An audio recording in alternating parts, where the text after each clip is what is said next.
तो हेलो दोस्तों, कैसे हैं आप सब। आज हम आपके लिए फिर से एक नई वैकेंसी लेके आ गए हैं। तो आज की वैकेंसी का नाम है RBI officer grade B recruitment. RBI जो कि इंडिया का सबसे प्रेस्टिजियस बैंकिंग और गवर्नमेंट जॉब है। तो आरबीआई ने निकाली हैं 60 वैकेंसीज, जिसमें आपको मिलने वाली है हाई सैलरी, पावरफुल प्रोफाइल और अमेजिंग पर्क्स। ये एक सेंट्रल गवर्नमेंट जॉब है और इसके एप्लीकेशंस ऑनलाइन निकाल दिए गए हैं। अब हम बात कर लेते हैं कि इसके ओवरव्यू की। ऑर्गेनाइजेशन डिटेल है आपकी रिजर्व बैंक ऑफ इंडिया यानी आरबीआई। पोस्ट का नाम है officer grade B. Total vacancies है आपकी 60। जॉब टाइप आपका सेंट्रल गवर्नमेंट बैंकिंग रहने वाला है और इसका एप्लीकेशन मोड कंप्लीटली ऑनलाइन रहेगा। कैडर वाइज वैकेंसी ब्रेकडाउन की बात करें तो ग्रेड बी जनरल में आपकी 40 पोस्ट निकाली है। ग्रेड बी डीईपीआर में आपकी 10 पोस्ट हैं और ग्रेड बी डीएसआईएम में आपकी 10 पोस्ट निकाली गई हैं। अब बात करते हैं इसकी कुछ इंपॉर्टेंट डेट्स की। तो एप्लीकेशन की डेट्स ऑलरेडी निकल गई हैं। तो नोटिफिकेशन रिलीज और एप्लीकेशन स्टार्ट की डेट 29 अप्रैल 2026 है, जबकि इस फॉर्म को भरने की लास्ट डेट और फीस पेमेंट की डेट 20 मई 2026 रखी गई है। अब हम बात करते हैं एग्जाम डेट्स की। 13 जून 2026 को इसके ग्रेड बी जनरल फेज 1 के एग्जाम होंगे। वहीं 25 जुलाई 2026 को इसके ग्रेड बी जनरल फेज 2 के एग्जाम होंगे। और बात करें डीईपीआर और डीएसआईएम में, इनके फेज 1 के एग्जाम जो है वो आपके 14 जून 2026 को होंगे और डीईपीआर डीएसआईएम का फेज 2 का एग्जाम 26 जुलाई 2026 को होगा। अब हम बात करते हैं इसके एलिजिबिलिटी क्राइटेरिया की।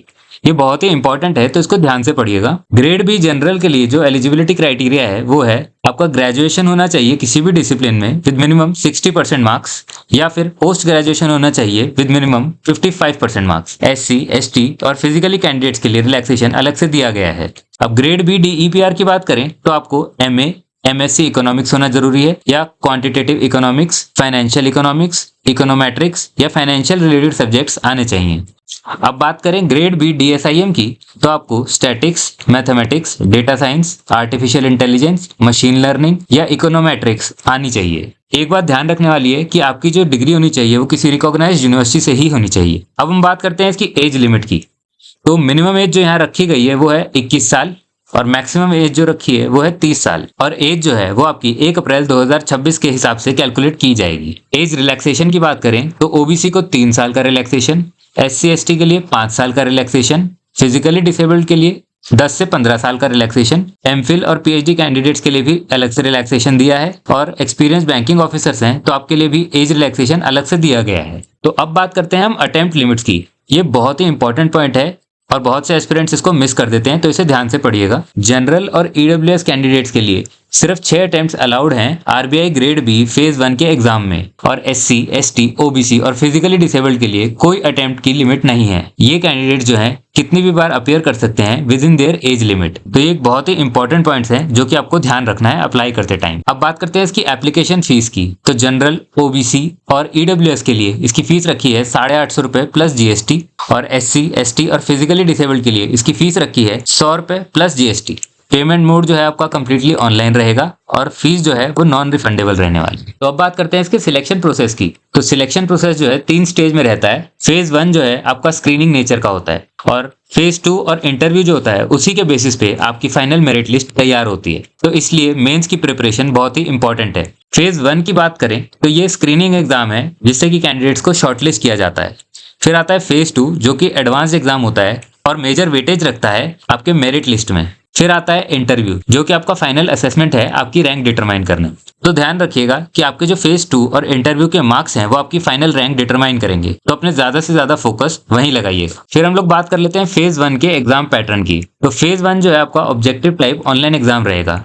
ये एग्जाम काफी कॉम्पिटिटिव होता है तो इसकी अच्छे से तैयारी कीजिए। इसमें जो सब्जेक्ट्स आपको देखने को मिलेंगे वो होंगे आपके general awareness, English language, quantitative aptitude और रीजनिंग। अब हम बात करते हैं फेज 2 के एग्जाम पैटर्न की। तो फेज 2 में आपके 3 पेपर्स होते हैं। आरबीआई ग्रेड बी के मेंस का लेवल काफी एडवांस होता है। इसमें आपको डीप कंसेप्चुअल नॉलेज और अंडरस्टैंडिंग रिक्वायर्ड रहेगी। तो पेपर 1 की बात करें तो इसमें आपका इकोनॉमिक और सोशल इश्यूज आते हैं, जैसे कि Indian economy, social development, government schemes, economic policies और करंट इकोनॉमिक अफेयर्स। पेपर 2 की बात करें तो इसमें आपकी इंग्लिश राइटिंग स्किल्स आती हैं, जैसे कि essay writing, precise writing, comprehension, business official correspondence. तो ये सभी स्किल्स आपको चाहिए होंगी इस पेपर को क्लियर करने के लिए। फिर हम बात करते हैं पेपर 3 की, यानी कि फाइनेंस और मैनेजमेंट की। इसमें आपको financial system, banking regulation, management principles, ethics और कॉर्पोरेट गवर्नेंस के बारे में पूछा जाएगा। तो अब हम बात कर लेते हैं इसकी सैलरी और पर्क्स के बारे में। तो आपकी जो स्टार्टिंग बेसिक पे रहने वाली है वो है आपकी 78,450 रुपीज पर मंथ, और ग्रॉस सैलरी जो आपकी रहेगी वो रहेगी 1.55 lakhs।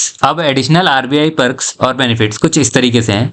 आरबीआई एकोमोडेशन मिलेगा, medical benefits, furniture allowance, vehicle loan, education loan, pension और लीव ट्रैवल कंसेशन यानी कि एलटीसी। इसलिए आरबीआई ग्रेड बी को ड्रीम बैंकिंग जॉब माना जाता है। अब हम लोग बात कर लेते हैं इसके जॉब प्रोफाइल और प्रोबेशन पीरियड की। तो प्रोबेशन पीरियड जो है इनिशियल ईयर्स में 2 साल का रहने वाला है, और आरबीआई जो है इस प्रोबेशन पीरियड को 4 साल तक एक्सटेंड कर सकती है अगर रिक्वायर्ड हो तो। पोस्टिंग की डिटेल्स की बात करें तो पोस्टिंग जो है आपकी एनीवेयर इन इंडिया हो सकती है एज पर आरबीआई रिक्वायरमेंट। तो ऑफिसर जो है किसी भी आरबीआई के रीजनल ऑफिस, सेंट्रल ऑफिस या अदर एस्टेब्लिशमेंट्स में पोस्ट किए जा सकते हैं। तो अब हम लोग बात करते हैं कि इसको अप्लाई कैसे करना है। तो सबसे पहले आपको आरबीआई की ऑफिशियल वेबसाइट पे जाना है जो कि है rbi.org.in। वहां पे आपको रिक्रूटमेंट सेक्शन में जाना है। तो जैसे ही आप रिक्रूटमेंट सेक्शन में जाएंगे वहां पे आपको रजिस्टर करना है अपने वैलिड ईमेल आईडी और मोबाइल नंबर से, ताकि आप अपना कैंडिडेट अकाउंट बना सकें। जब आप अकाउंट बना के उसमें लॉगिन कर लेंगे तो आपको एप्लीकेशन फॉर्म मिलेगा। उसमें आपको अपनी पर्सनल डिटेल्स, एजुकेशन डिटेल्स और कैटेगरी वाइज डिटेल्स एक्यूरेटली भरनी होंगी। फिर आपको डॉक्यूमेंट्स अपलोड करने होंगे जैसे कि स्कैन्ड फोटो, सिग्नेचर और सारे रिक्वायर्ड सर्टिफिकेट्स। फिर आपको एप्लीकेशन फीस पे करनी होगी online via net banking, debit card या यूपीआई। जब आप सारी डिटेल्स भर लेंगे तो इनको डबल चेक कर लीजिएगा और देन आपको फॉर्म फाइनली सबमिट करना होगा। और फॉर्म को सबमिट करने के बाद आप अपना कंफर्मेशन डाउनलोड कर लीजिएगा। अब हम लोग बात करते हैं डॉक्यूमेंट्स रिक्वायर्ड की जो आपको इस फॉर्म को भरने के लिए चाहिए होंगे। सबसे पहले आता है आपका ग्रेजुएशन मार्कशीट, फिर आता है आपका आधार, पैन या आईडी प्रूफ, फिर आता है आपका पासपोर्ट साइज फोटो, फिर आते हैं आपके स्कैन्ड सिग्नेचर्स, फिर आता है आपका कैटेगरी सर्टिफिकेट अगर एप्लीकेबल है तो। अब हम लोग बात करते हैं कुछ इंपॉर्टेंट इंस्ट्रक्शंस की जो आपको ध्यान रखने हैं एग्जाम के टाइम पे। तो बैंड आइटम्स को एग्जाम हॉल में ले जाना मना है, जैसे कि mobile phone, smart watch, Bluetooth devices वगैरह वगैरह। फिर आता है फेक डॉक्यूमेंट्स।